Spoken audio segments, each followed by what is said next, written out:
Pleased to meet you. This is Fixed and Folded, the knife review channel for the casual knife collector. I am Cody, and Tommy the cat is... Today I'm going to be doing a review of the Chaves Liberation 229 folding knife. This is a good knife. I like this knife, but I don't love this knife currently, and I'll explain why. So first off, I want to note that the box that it comes with is very fancy.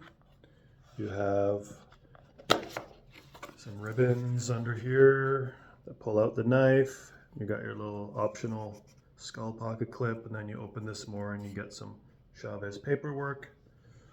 But the fanciness of the box is noticed. Once I first saw the knife and held it, the quality feels really good. You've got Elmax, which is like S45VN, which is a premium steel, good well-balanced steel. You got a black wash coating on here, black hardware. You got your neutral looking pocket clip here that it comes with, and some nice quality.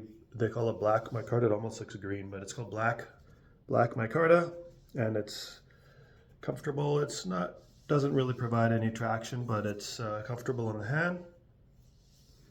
To me, the design, I got it because the design looked good to me, and it's hair over 8 inches total length, so that's kind of my minimum size I like to carry because I have extra large size hands.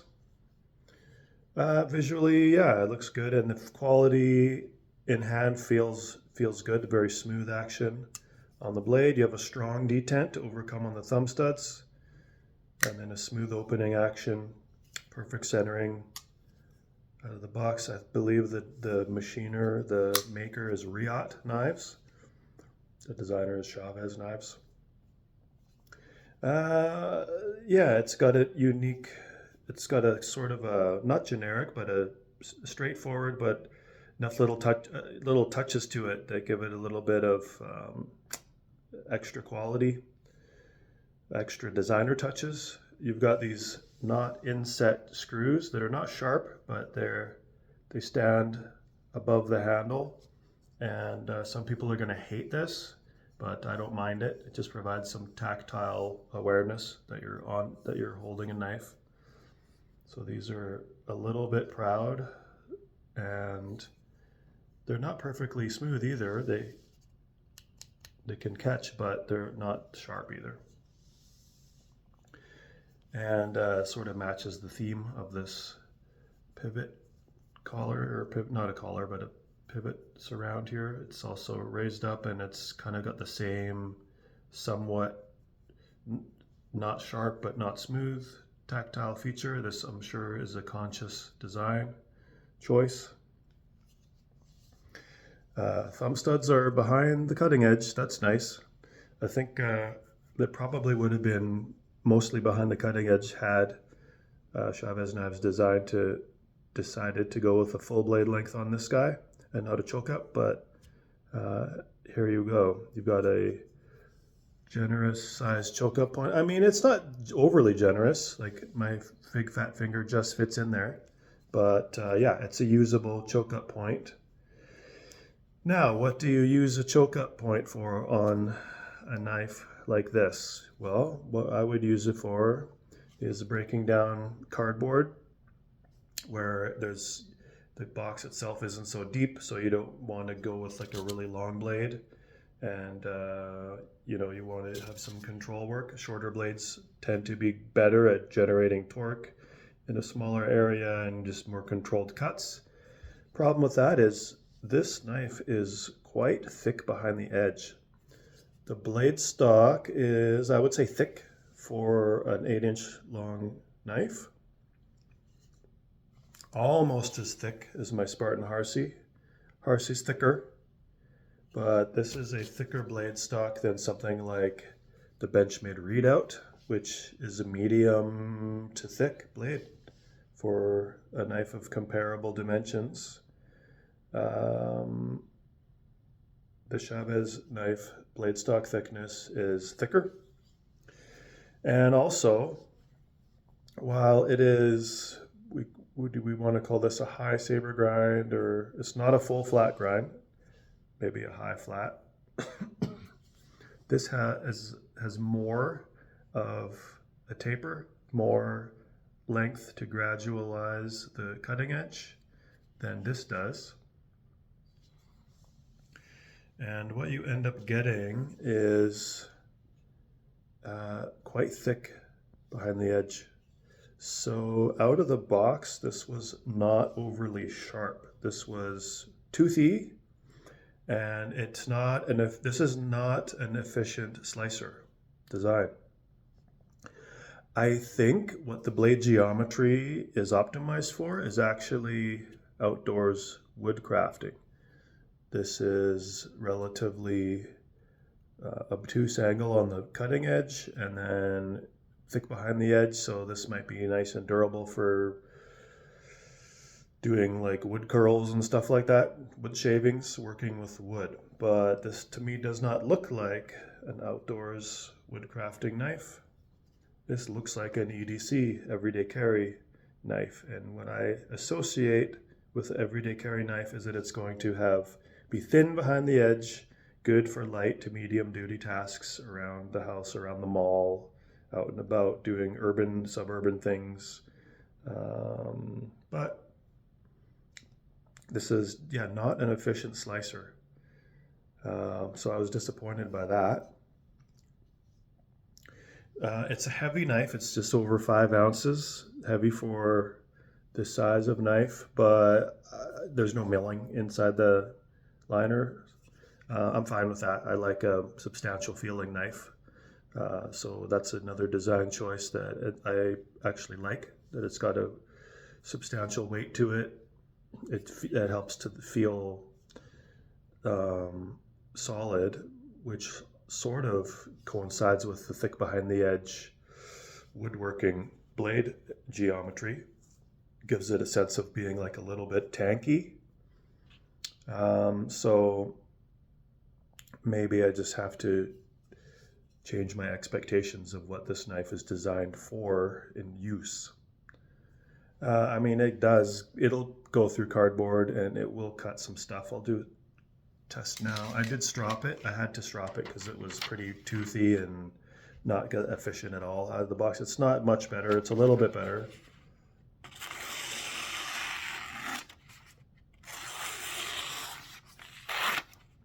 So right now, a tiny bit of fraying, but pretty clean lines. See how much effort it takes to cut through the paracord. That's pretty hard effort. One more near the tip, choking up. That's like hard. It takes hard effort to cut through the paracord. Just a comparison here, even my Spartan Harsey, which is notoriously thick behind the edge knife, takes less effort to cut through paracord. Yeah, it has light to medium effort. Now, disclaimer, I did get this cutting edge touched up or re-angled at Cutting Edge Cutlery, so the actual cutting edge is sharper than, it's a lower angle than it came from the box. But still, in terms of thickness behind the edge, this is a thick behind the edge knife. Old school, combat-y, durable edge geometry, not made for efficient slicing, and this kind of feels like that. I might take this to Cutting Edge and have Dennis reprofile the edge to make it like a 20-degree angle instead of, I don't know, it's at least a 30-degree angle is what it's performing like. So I guess I'm not gonna like take any marks away, really. Maybe, I don't know, I'm not sure. We'll see how I get to at the end if I take marks away for the edge geometry.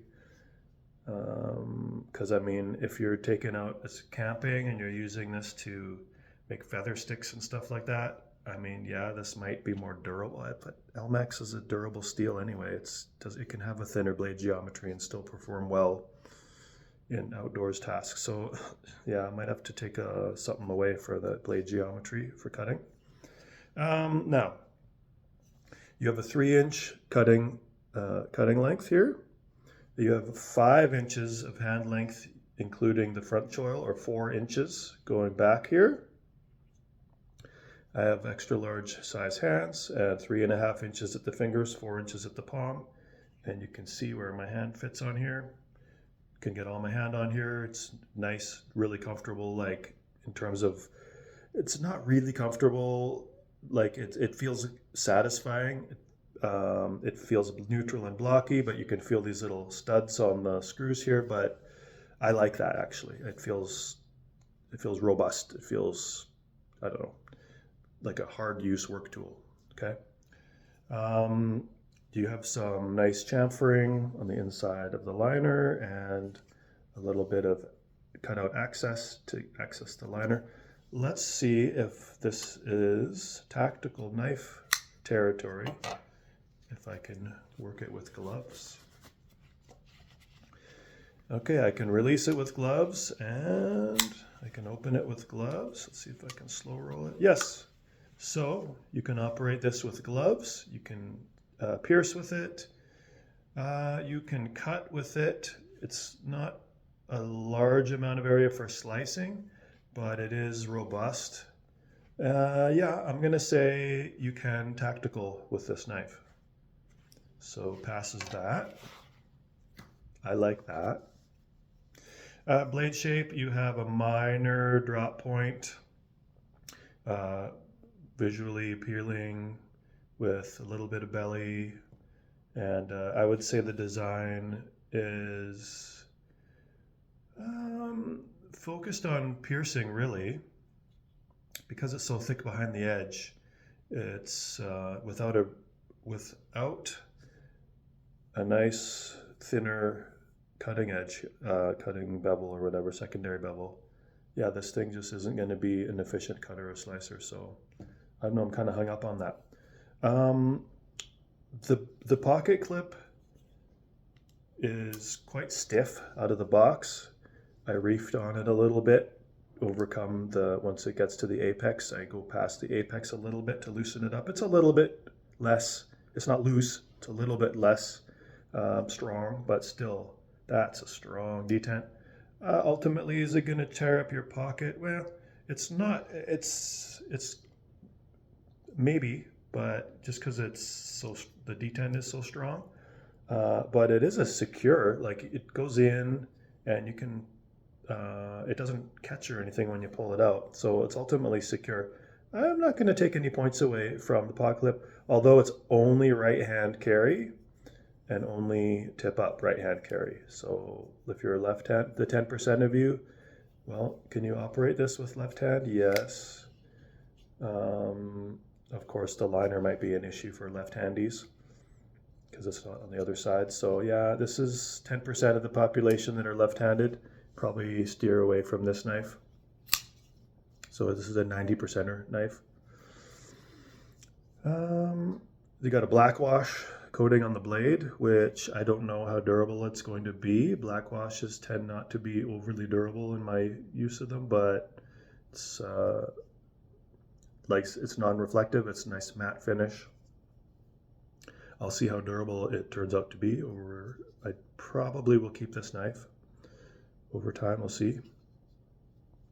So releasing the liner, there is a chunk of metal here, right here, that's flush with the handle, the apex of the handle here, but it comes down and will chomp on your finger. It's almost sharp. It feels like a nutcracker or something, like it's hard metal, and does take some material off my nail. When I do this, it hits my nail right here.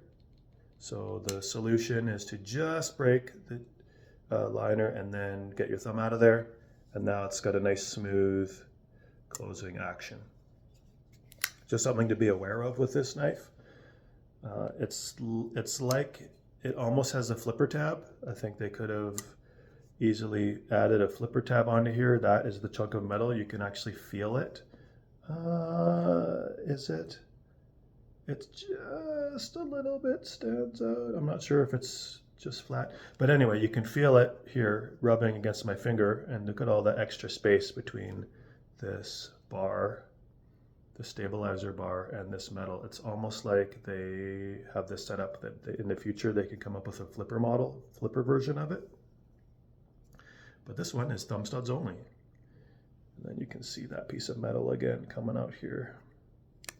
So it's just a little weird. I don't think it needs to stand out that much, but it's ultimately, you can get around it by just as soon as you break that, you get your thumb out of the way, and then you can just shake it shut.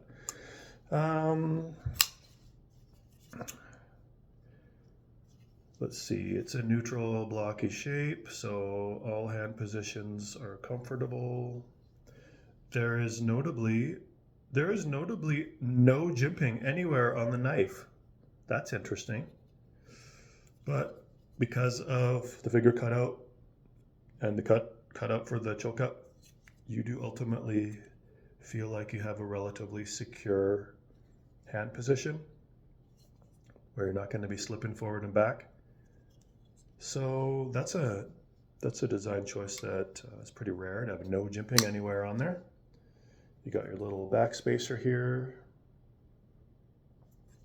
Pretty open construction.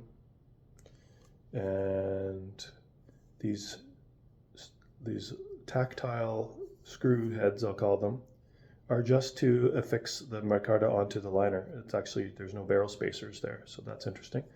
Rigidity, I see why they didn't do any milling, because now you have really good rigidity with the unmilled steel liners, because micarta tends to be kind of flexible.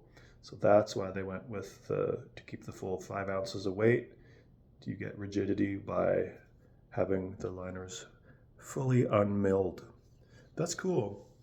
So let's see. I'm going to show you a size. It's not a size comparison. This is a edge geometry comparison.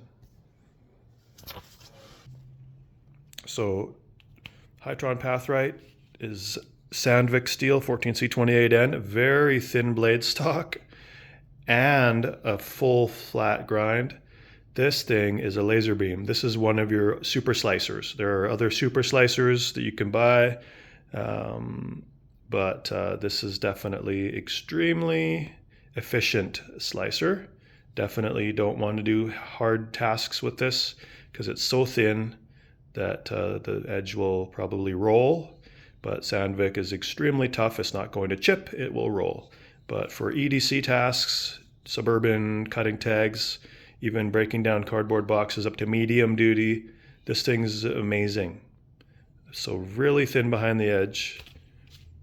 And you got your Benchmade readout with my advanced, what is this called? Applied Weapons Technology aluminum handle scales. This one still has good thinness behind the edge, but still got relatively thick blade stock, well balanced EDC knife. Can do, I'd say, up to hard duty tasks, thick plastic straps, thick cardboard boxes if you had to for a while. This is CPM D2 that's coated, so you're getting actually well balanced performance out of this blade steel and geometry. This guy, thicker behind the edge. It looks like it has a nice piercing tip like my Hytron Pathright. So this is going to be a more efficient piercer than the readout by a little bit. But the thickness behind the edge leaves some stuff to be desired for EDC tasks. Yes, you can do cutting, you can do slicing, but you're going to have to put more effort into it. And it just doesn't seem necessary. Because this is Elmax is a really good all-around steel, you could get away with a thinner edge and a thinner blade geometry and still have it durable. So yeah, I'm a little bit disappointed how thick that guy is. And then the thickest one on paper, Spartan Harsey, has about the same distance where the edge begins, a little bit thicker blade stock. And yet, honestly, I think a lot of this has to do with the aftermarket edge that Dennis from Cutting Edge Cutlery put on here. This was probably a 30-degree edge, and he probably knocked it down to like 25 or something, and definitely cuts better than it did out of the box, and currently cuts more efficiently than this guy. So I think that's going to be my solution. I'm going to take this to Cutting Edge Cutlery in Calgary and get the owner, Dennis, or the manager, to reprofile the edge, get a little bit thinner, and then I might do a follow-up video and show you if this is now a good EDC knife, because honestly, these guys perform more efficiently as cutters for EDC tasks than this, and even this guy. So I'm going to have to take a point away for this guy for having an unnecessarily thick edge geometry. Again, after some stropping, this will pretty cleanly cut paper. Definitely good at piercing, but takes a lot of effort. Yeah, it takes a lot of effort to cut something like paracord. So if you want a Chaves knife, I'm not familiar with the other models. I haven't held them. If you like what I like about this knife, the quality, feel in hand, fit and finish, I liked visually the design, the size of it, and you're okay that from the factory it's not an efficient slicer and cutter compared with other knives that are designed to be efficient slicers, then can I recommend this knife? Almost. Another thing is the price, $310 Canadian from Blades Canada. Elmax is like S45VN. Micarta, you can get this quality of micarta on $60 to $80 knives. This is made in China from Riyadh. So those other knives, QSPs, and are made in China also. You're paying really for the design, right? For this amount of money, you're paying for the Chaves design.